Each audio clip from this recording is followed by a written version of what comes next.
Hello, hello. Welcome to another lesson of Pharmacy Technician Study Guide.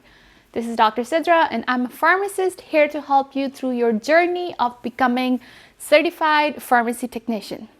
So, in today's lesson, I'm going to get the basics out of the way first, meaning let's talk about how to become a certified pharmacy tech, what's the eligibility criteria, how to apply for the exam, and what to expect when you take your pharmacy technician certified exam, which is PTCE.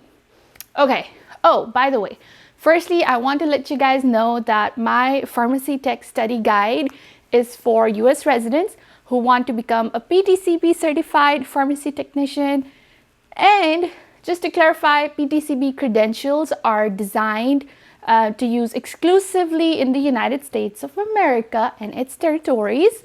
Well, I just wanted to clarify this because I've been getting a lot of messages and comments from some of my followers outside US asking me how they can get the tech license in US. Well, like I said before, PTCB exams are generally administered only in US. Unless you are an active US military member, then you can take it anywhere in the world. Otherwise, if you are outside US, you have to provide adequate documentation stating that you are either employed by a healthcare institution in US and you can legally relocate to US and you have pharmacy technician credentials that are officially recognized in US. All right, now that's out of the way, let's see the eligibility requirements for becoming a PTCB certified pharmacy technician. Okay, so you can take two pathways. First, take your PTCB recognized education or training program. And your second option is that you get an equivalent experience as a pharmacy technician. The minimum requirement for that is 500 hours. You can do an externship or volunteer in a retail pharmacy or hospital, whatever works for you or whatever you're interested in. But the point is, whatever route you take, you should be able to provide some kind of documentation verifying that your training is done. Once you have that, you take the exam, and if you pass the exam, PTCB certification will only be granted when they receive a proof of your completion of a PTCB certified education or training program within 60 days of your exam date. Now, examples of the documentation that they accept are either your certificate or letter of completion from any education or training provider indicating your name, the program title, and the completion date, or you can submit an unofficial transcript or diploma.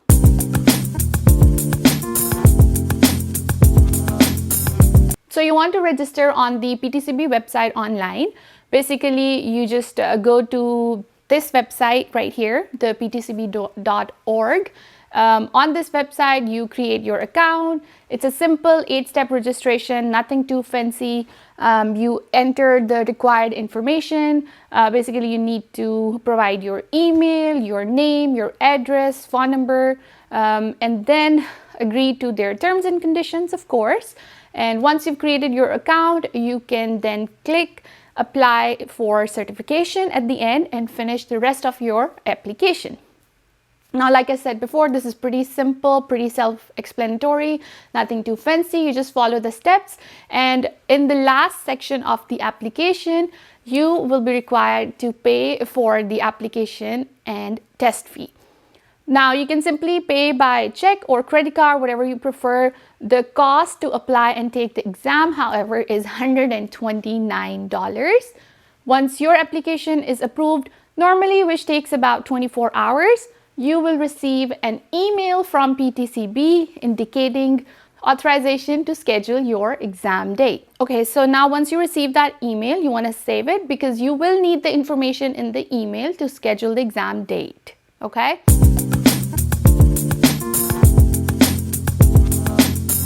So once you've received the authorization to test email, you can simply schedule your exam online with the Pearson VUE Professional Testing Center. You can go to their website. Here's the website link. I'll also put the link in the description for you, or you can call them to schedule the exam date. And here is the phone number on the screen somewhere here or up there somewhere. Anyways, okay, remember, PTCE is administered throughout the year at more than 1,400 Pearson Professional Centers nationwide, okay? So you shouldn't have any problem getting the test date of your choice, but still, I recommend you be an early bird. Don't wait till the last minute and get the exam scheduled, get it out of the way, okay?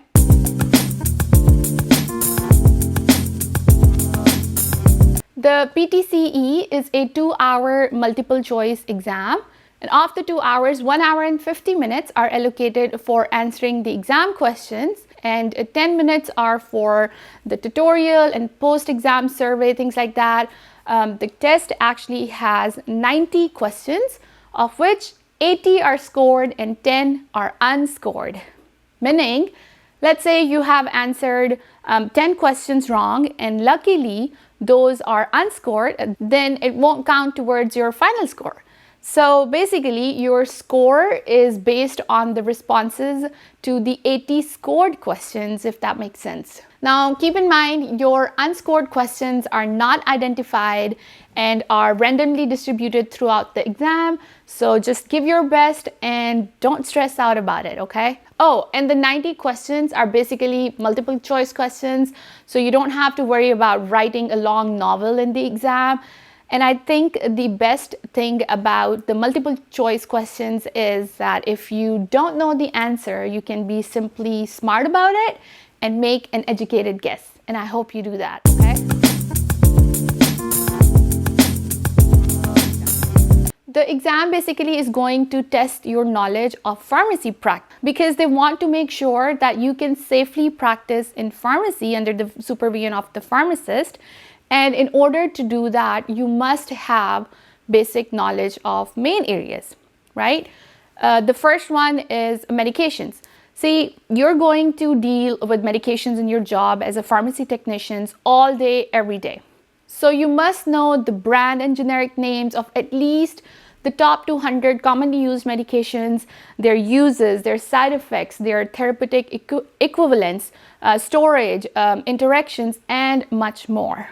Okay, I know, you might be feeling overwhelmed right now that how am I supposed to learn all that information in such a short time?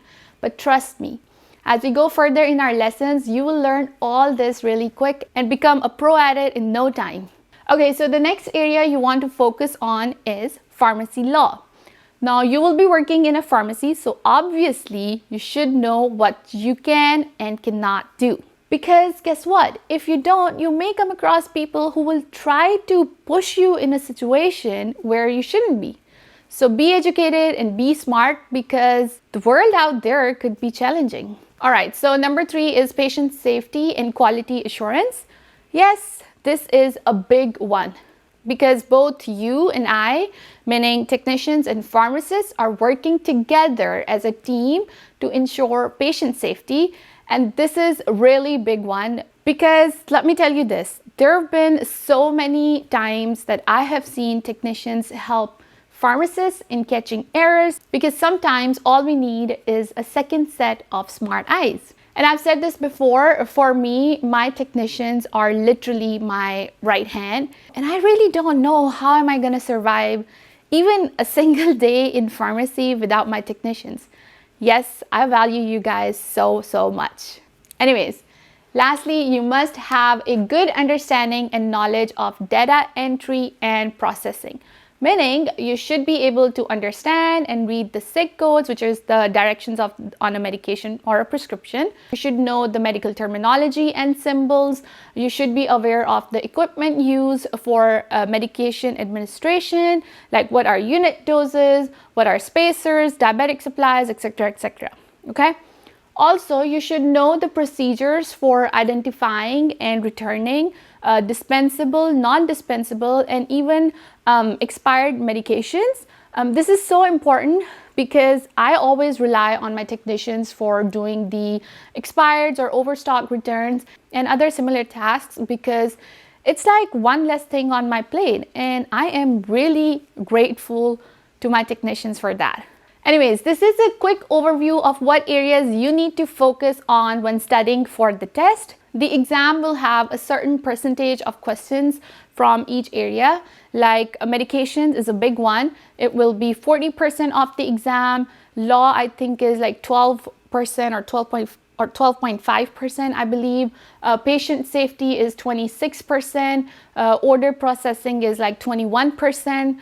So basically, I'm just giving you an idea of what to focus on when you are studying for the exam. You can actually check the PTCB guidebook as well to get further detail of the course outline. I highly recommend you read that. I'll put the link of the guidebook in the description for you, and you can just go check that out. Do read it, because that would give you a better understanding of what areas to focus on. Okay, so lastly, I want to emphasize that if you are taking some study course to prepare for exam, that's good. But what I recommend is, along with that, if you can volunteer as a pharmacy tech intern or even just as a clerk in a pharmacy, that would be great. It will make a lot of difference, because the theoretical knowledge that you'll gain from books is nothing compared to what you learn by practical experience. Because you know what, when you're working in a pharmacy, you will get a full exposure of your day in and day out, what it's going to be like for you in a pharmacy. You can actually decide whether it's actually for you or not. Do you like the retail pharmacy environment, or do you like the hospital pharmacy environment better? So it will kind of help you navigate through your career options as well. And while you're actually working in the pharmacy, you can also ask your supervising pharmacist to help you in designing a study plan. Also, I recommend you start using mnemonics and flashcards now, like early in your study course, just so you remember your top 200 drugs, and also start working on your math skills, because math error is literally unacceptable in pharmacy. Because you know what, even one little error can result in severe consequences. Like for example, if you were to give somebody 5 ml and you gave 50 ml instead, guess what? You can simply kill the patient by overdose. So I don't mean to scare you, but I just want you to realize how important math is. So you must have a full grip on all the math calculations, everything. It's not difficult. Trust me, it's very easy. We'll learn it along the way. But for now, I just want you to take a deep breath and don't stress out over it, but just focus on it, okay? All right, so that's it for today's lesson. If you have any questions, leave it in the comments. You can also email me on this ID or DM me on Facebook, Instagram, whatever you prefer. And good luck. I will see you guys in the next lesson. Bye.